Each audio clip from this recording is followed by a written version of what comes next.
Dear students अस्सलाम वालेकुम। आज हम सेकेंड ईयर क्लास चैप्टर 2 से स्टार्टिंग वाला फर्स्ट टॉपिक पढ़ेंगे, chemistry of outer transition elements. Outer transition elements का इंट्रोडक्शन। आउटर ट्रांजिशन एलिमेंट्स कहाँ है जी? पीरियोडिक टेबल में वो in between S and P block centre में है, और इन्हें जो है डी ब्लॉक एलिमेंट्स जो है वो कहा जाता है। आउटर ट्रांजिशन एलिमेंट्स को डी ब्लॉक हम इसलिए कहते हैं कि ये पार्शली फिल्ड डी ऑर्बिटल्स हैं, यानी इनका आउटर मोस्ट जो वैलेंस शेल है जिसमें इलेक्ट्रॉन की फिलिंग है वो पार्शली फिल्ड और यानी डी ऑर्बिटल की फिलिंग यहाँ से स्टार्ट होती है।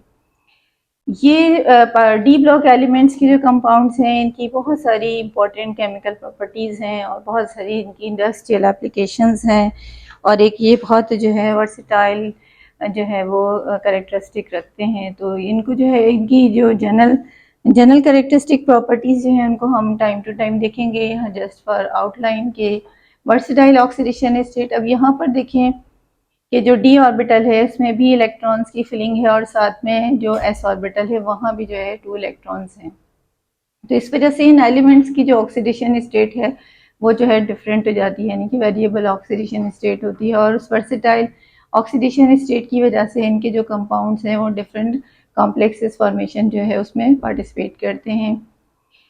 बहुत अच्छे गुड कैटालिटिक एक्टिविटी परफॉर्म करते हैं, बहुत अच्छे से लॉय इनकी बना सकते हैं, लॉय एबिलिटी इनमें बहुत ज़बरदस्त है, कलर कॉम्प्लेक्स फॉर्मिंग एबिलिटी है, मैग्नेटिक बिहेवियर को हम डिस्कस करेंगे, इलेक्ट्रिकल कंडक्टिविटी को जो है हम डिस्कस करेंगे। और ये जो है डी ब्लॉक एलिमेंट्स जो हैं वो आपके 4 सीरीज़ पर जो है वो 4 सीरीज़ में जो है वो डिवाइड किए हैं। देखिए 4 series of D block elements जो है वो कहाँ से स्टार्ट होती है? 4th पीरियड से।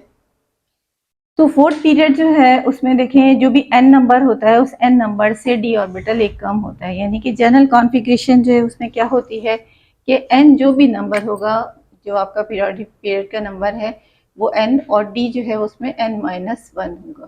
तो n-1 जो यानी कि n अगर 5 है तो n-1 जो है वो 4 हो जाएगा। इसी तरह से n 6 है तो n-1 जो है वो 5 हो जाएगा। तो यहाँ पर जो है 4th पीरियड में 4s4p की फिलिंग होती है, वहाँ पर एक नंबर यानी कि इसकी जनरल कॉन्फ़िगरेशन होती है n-1d, यानी कि 4 पीरियड में जो है 3d सीरीज़ होगी। अब 3d सीरीज़ जो है उसमें जो एलिमेंट्स हैं वो है scandium, titanium, vanadium, chromium, manganese, iron, cobalt, निकल, कॉपर एंड जिंक।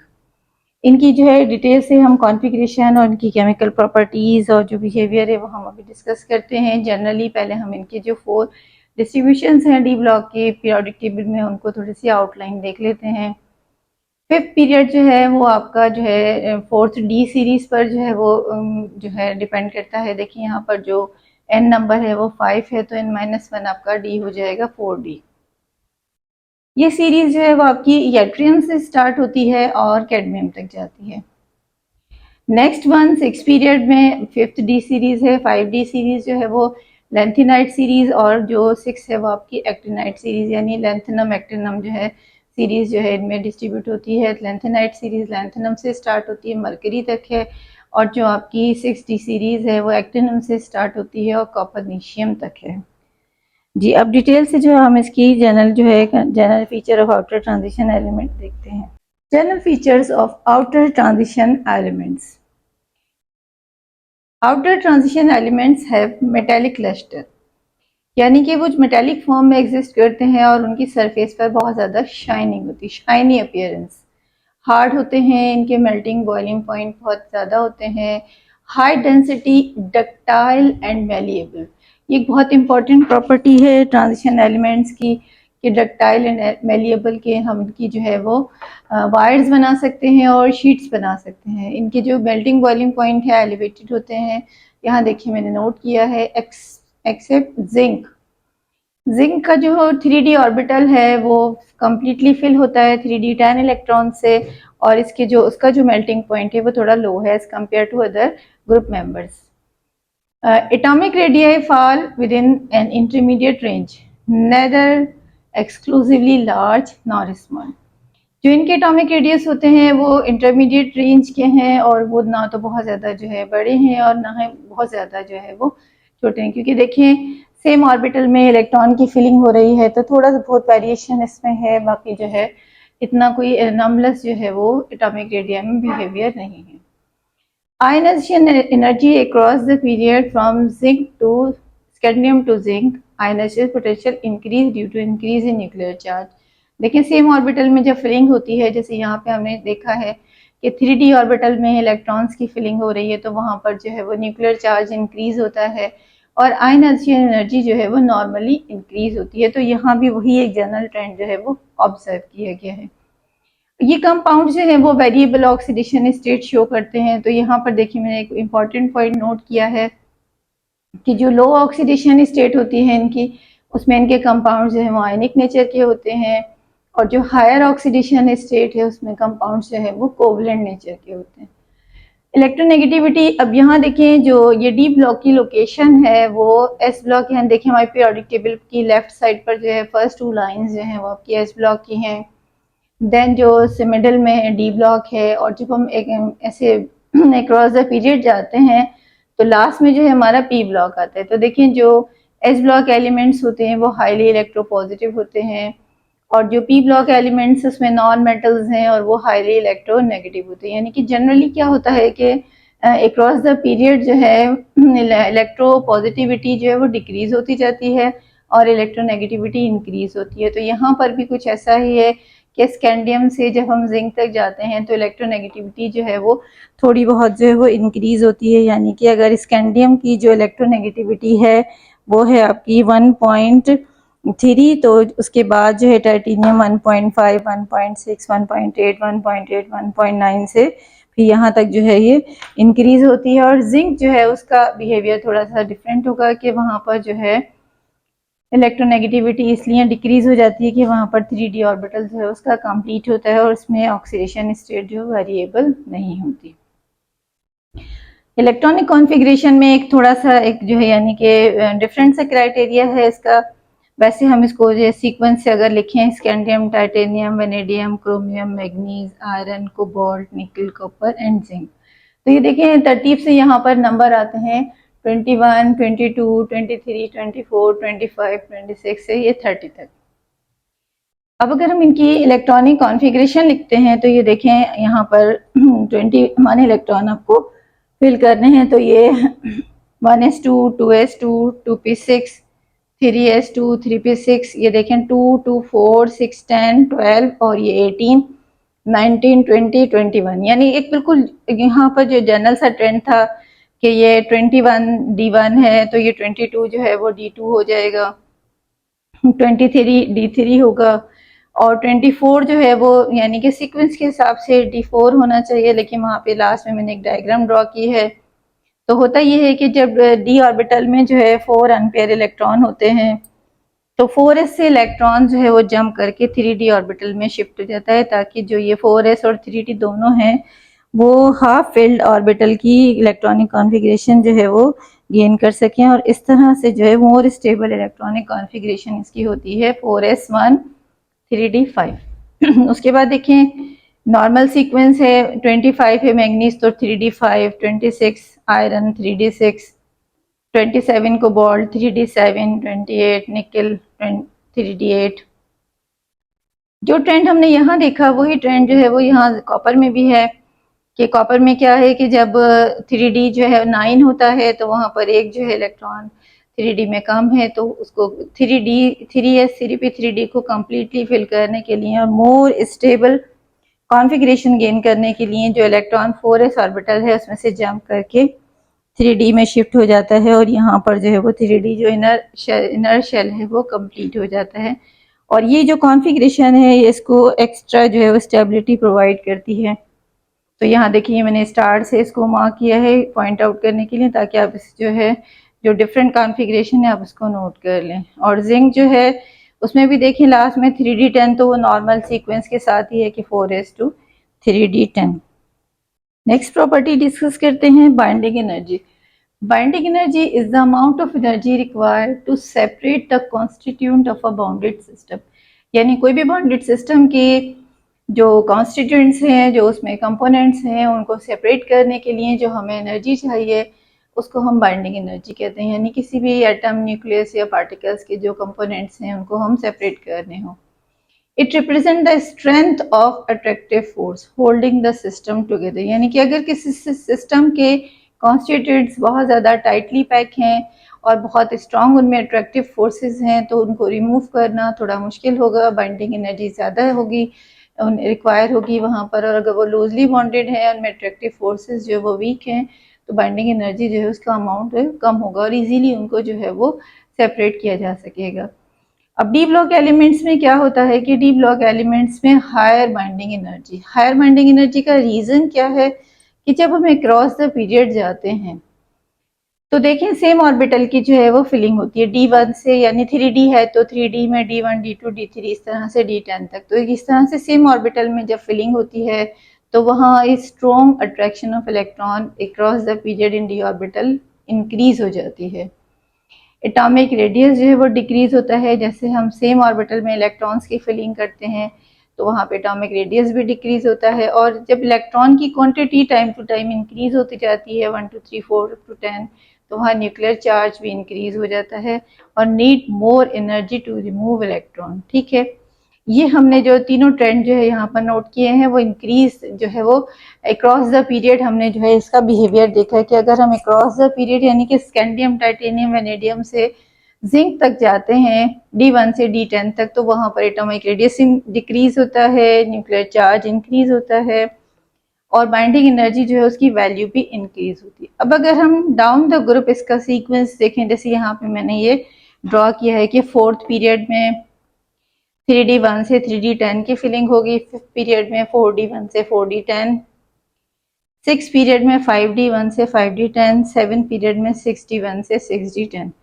अब आप देखिए यहाँ पे आपने एक इम्पोर्टेंट पॉइंट नोट किया होगा कि जब हम डाउन द ग्रुप जाते हैं तो हर बार एक नया शेल इंट्रोड्यूस हो जाता है, यानी कि साइज जो है वो इंक्रीज होता है। 3D से 4 हुआ, 4 से 5, 5 से 6। तो जब एटॉमिक साइज इंक्रीज होता है तो वहाँ पर जो है न्यूक्लियस के साथ जो लास्ट आउटर मोस्ट शेल के इलेक्ट्रॉन है उनकी जो फेसिंग अट्रैक्शन है वो डिक्रीज हो जाती है। तो इसको हम शील्डिंग इफेक्ट कहते हैं, यानी कि उसके रास्ते में बहुत सारी हिंड्रेंस आ जाती हैं और न्यूक्लियस से जो आउटर मोस्ट शेल के इलेक्ट्रॉन्स हैं वो डायरेक्ट फेसिंग में नहीं आते। तो ये फिनोमिना जो है वो शील्डिंग इफेक्ट होता है। तो शील्डिंग इफेक्ट इंक्रीज होता है। तो शील्डिंग इफेक्ट इंक्रीज होने की वजह से क्या होता है कि वहाँ पर न्यूक्लियर चार्ज जो है वो रिड्यूस हो जाता है और इस तरह से जो है वो इलेक्ट्रॉन या बाइंडिंग एनर्जी है इनको पार्टिकल्स को रिमूव करना, सेपरेट करना, जो कॉन्स्टिट्यूएंट सिस्टम के हैं उनको अलग अलग करना थोड़ा आसान हो जाता है। तो जनरली बाइंडिंग एनर्जी जो है क्रॉस द पीरियड इंक्रीज होती है और डाउन द ग्रुप जो है वो डिक्रीज होती है। Important property of D block elements में outer D transition elements variable oxidation state. Variable oxidation state means variation in oxidation state। अब वेरिएशन इन ऑक्सीडेशन स्टेट का मतलब ये कि जो इनकी वैलेंसी है या इनकी जो लॉस ऑफ इलेक्ट्रॉन की जो एबिलिटी है वो डिफरेंट है। तो वो किस वजह से है? Due to very small difference of energy in between 4s and 3D orbital. तो यहाँ पर जो आउटर मोस्ट शेल है, आउटर मोस्ट इलेक्ट्रॉन्स जो हैं वो D में भी हैं और 4s में भी हैं। तो यहाँ पर जो 3D ऑर्बिटल और 4s ऑर्बिटल है इसमें दोनों में जो है एनर्जी का डिफरेंस बहुत कम है। तो इलेक्ट्रॉन की जो जंपिंग है या जो लॉस ऑफ इलेक्ट्रॉन या ऑक्सीडेशन स्टेट है वो इन दोनों पर डिपेंड करती है। तो अब यहाँ पर देखिए स्कैंडियम में अब जैसे यहाँ से 3D या 4s में से इलेक्ट्रॉन लॉस होता है तो ये +2 +3 दोनों ऑक्सीडेशन स्टेट जो है वो गेन करते हैं। अच्छा, यहाँ पर देखिए मैंने ये 21 को जो है आर्गन शो करके और फिर आगे जो है वो 3D1 4s2 लिखा है। आर्गन्स जो है ये क्या आर्गन है? 3 इलेक्ट्रॉन, इसको हम रिप्रेजेंट करते हैं। जनरल ये कॉन्फ़िगरेशन है इसकी कि अगर हमें 2 इलेक्ट्रॉन लिखने हो तो हीलियम लिखेंगे, हीलियम। नियॉन अगर हमें 10 इलेक्ट्रॉन लिखने हैं तो नियॉन लिखेंगे, 18 लिखने तो आर्गन। तो इस तरह से ये जो आर्गन है ये 18 इलेक्ट्रॉन को शो कर रहा है और ये 18 के बाद ये देखिए 19 20 21 और ये सीक्वेंस है 21 से 30 तक। अच्छा जी, अब देखिए टाइटेनियम में जो है डी ऑर्बिटल में 2 इलेक्ट्रॉन है और एस ऑर्बिटल में 2 इलेक्ट्रॉन है। तो डिफरेंट ऑक्सीडेशन स्टेट जो है वो इन दोनों में जो एनर्जी का स्मॉल डिफरेंस है तो ये +2 इलेक्ट्रॉन भी लॉस करेगा, 3b 4b। इस तरह से यहाँ पर जो ऑप्शन होंगे +2 +3 +4 +5। सिमिलर ऑप्शन यहाँ पर देखिए ये हाफ फिल्ड ऑर्बिटल है तो पहले इलेक्ट्रॉन यहाँ से जो है लॉस होगा, ये 1 + 1 ऑक्सीडेशन स्टेट शो कर रहा है। देन जो है वो time to time D orbital से इलेक्ट्रॉन जो है लॉस होंगे। तो ऑक्सीडेशन स्टेट जो है +2 +3 +4 +5 है। सिमिलरली यहाँ पर भी तो मैग्नीज जो है वो अपने जो ट्रांजिशन एलिमेंट्स में हाईएस्ट ऑक्सीडेशन स्टेट शो करता है। यहाँ देखिए मैंने इसकी एग्जांपल लिखी है, potassium permanganate KMnO4। Potassium 1A group का एलिमेंट है, अल्कली मेटल, इसकी वैलेंसी होती है +1 और ऑक्सीजन की वैलेंसी है -2। यहाँ 4 ऑक्सीजन पार्टिसिपेट कर रहे हैं तो टोटल नेगेटिव चार्ज हो गया 4 2 8 -8। -8 +1 आपके पास हो गए -7। -7 को न्यूट्रलाइज करने के लिए यहाँ पर हम लिखेंगे +7। तो KMnO4 में जो है वो मैग्नीज की ऑक्सीडेशन स्टेट हो जाएगी 7 +7, जो कि हाईएस्ट ऑक्सीडेशन स्टेट है।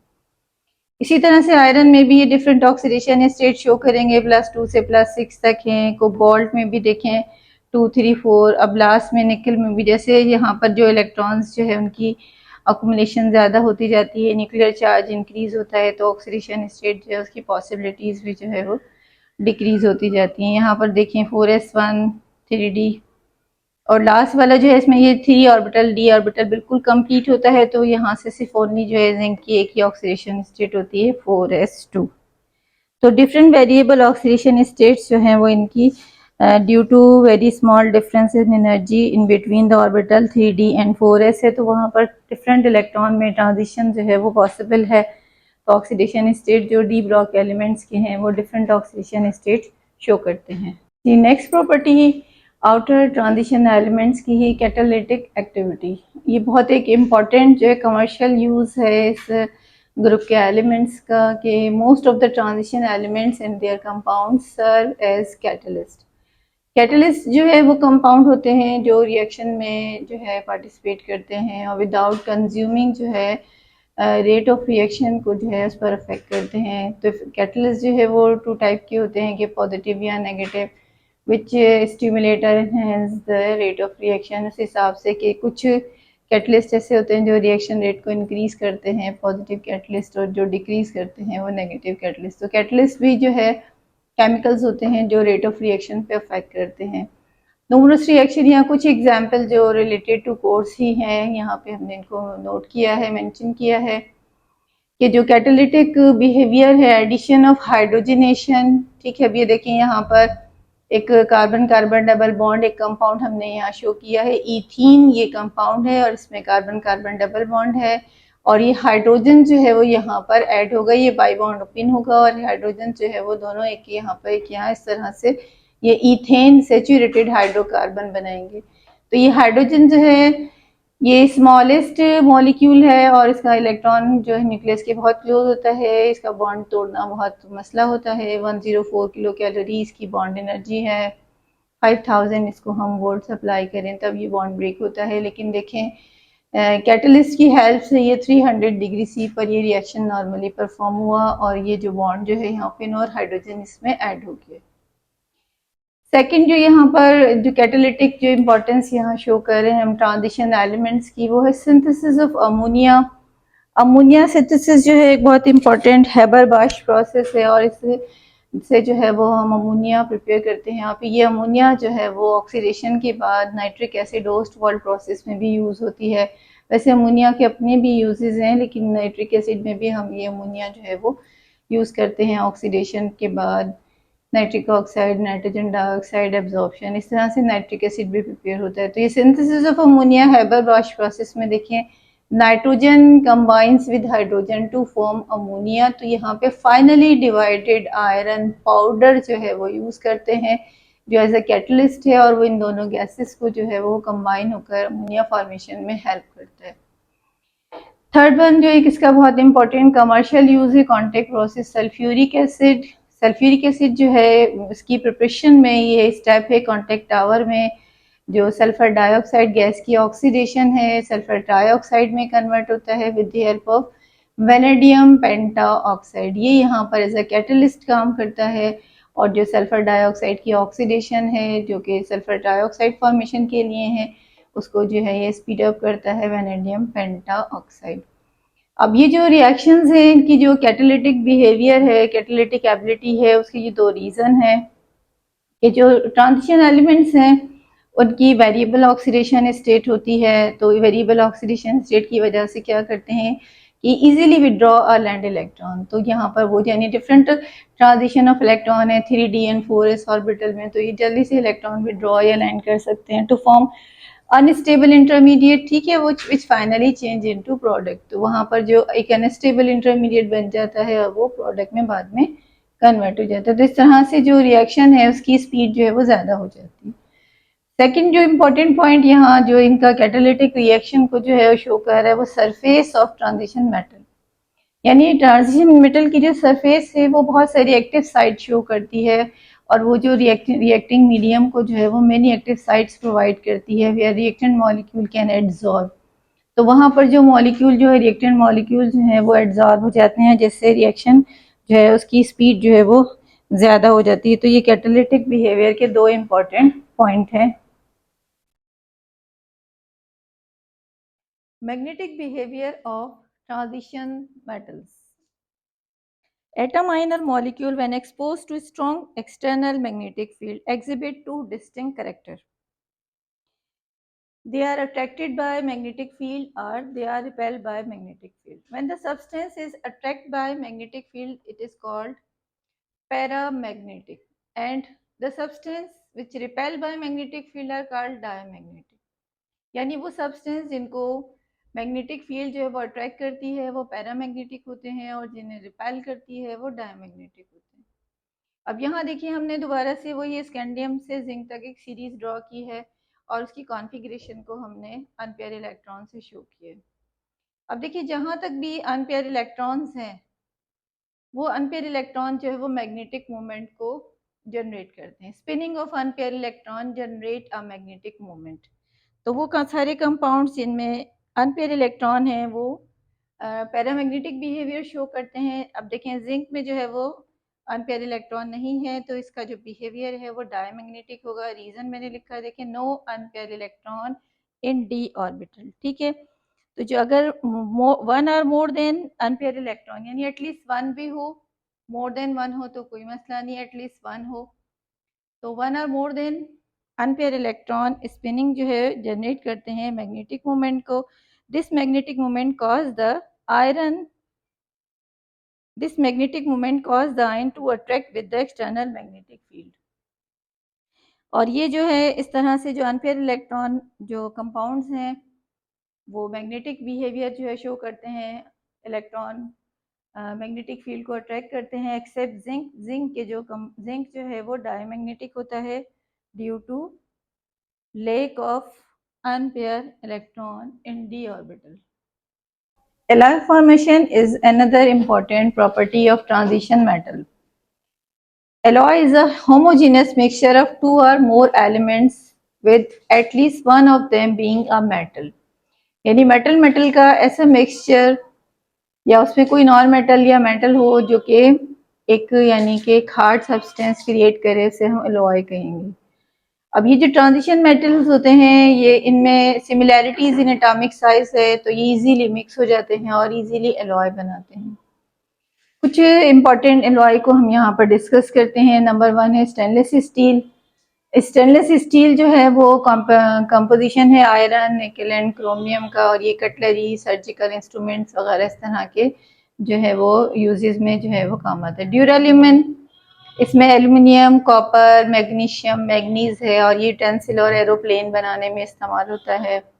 ब्रास जो है कॉम्बिनेशन होता है कॉपर एंड जिंक का, जो कि प्लम्बिंग यानी कि जो हमारे वॉश बेसिन, नल के वगैरह पाइप होते हैं वो उसमें यूज़ होते हैं, और ऑटोमोटिव पार्ट्स में जो है इन्हें यूज़ करते हैं। ब्रोंज जो है कॉपर एल्युमिनियम का मिक्सचर है, वो मेडल्स बनते हैं इसके, स्टैचू एंड कॉइन्स।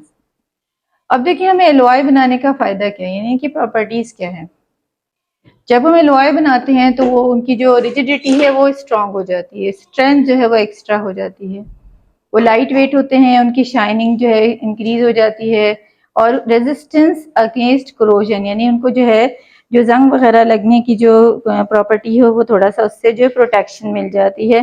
तो ये जो है उनकी क्वालिटी जो है as compare to pure metal जो है वो इंक्रीज हो जाती है, यानी कि लाइट वेट, शाइनिंग है, स्ट्रेंथ इंक्रीज होती है। और एक बहुत इंपॉर्टेंट जो है इसकी प्रॉपर्टी क्या है कि रेजिस्टेंस अगेंस्ट करोजन। तो आई होप कि ये वीडियो आपको अच्छी तरह से समझ आई होगी। शेयर कीजिएगा, लाइक कीजिएगा, कमेंट्स में लिखिएगा। अगर कोई मसला हो तो मुझे ज़रूर बताइएगा।